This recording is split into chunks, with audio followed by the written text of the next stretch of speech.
ప్రపంచవ్యాప్తంగా ఇప్పుడు స్నేహితుల కొరత ఏర్పడింది. 1960 ప్రాంతంలో ఒక్కొక్కరికి 100 మంది స్నేహితులు ఉండేవారట. 1990లలో ఒక్కొక్కరికి 5గురు స్నేహితులు ఉండేవారు. ఇప్పుడు ఒక్కరు ఉండటం కూడా గగనమే.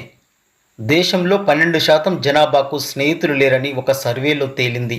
స్నేహితులతో ముఖాముఖి గడిపే సమయం గతంలో 1 గంట ఉంటే ప్రస్తుతం 35 నిమిషాలకు పడిపోయింది.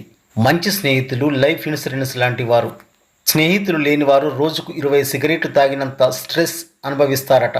మంచి స్నేహితులు ఉన్నవారిలో బ్లడ్ ప్రెషర్, గుండె వ్యాధులు తక్కువని పరిశోధనలు తెలుపుతున్నాయి. స్నేహితులు తోడుగా ఉన్నవారు ఆహ్లాదంగా ఉంటారు.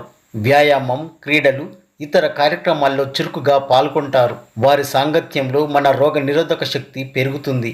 కానీ స్నేహితులు ఊరికనే ఏర్పడరు. స్నేహానికి సమయం పెద్ద ఇన్వెస్ట్మెంట్. కనీస పరిచయం ఏర్పడాలంటే 40 గంటలు కలిసి గడపాలి. ఒక మాదిరి స్నేహం ఏర్పడాలంటే ఇంకో 90 గంటలు, గట్టి స్నేహం ఏర్పడాలంటే మరో 40 గంటలు కావాలట. మన దగ్గర ఇంత సమయం ఉందా ఇప్పుడు? ఒక్కసారి మంచి స్నేహం ఏర్పడ్డాక దానిని నిలుపుకోవాలంటే రోజు కొంత సమయం కేటాయించాలి. ఇక మనం పనిచేసే ప్రాంతంలో మన స్నేహం అనుకునేది చాలా వరకు ఉపరితల ముచ్చటే. ఇక ఫేస్బుక్, వాట్సాప్ స్నేహాలు చెప్పదండు ముచ్చటే. బార్ అండ్ రెస్టారెంట్ స్నేహాలు మత్తు ఉన్నంత వరకే. మొత్తం మీద స్నేహానుబంధాలు తగ్గిపోతున్నాయి. ఇందుకు అనేక కారణాలు ఉన్నప్పటికీ సమయం లేదు మిత్రమా అనేదే అతిపెద్ద కారణం.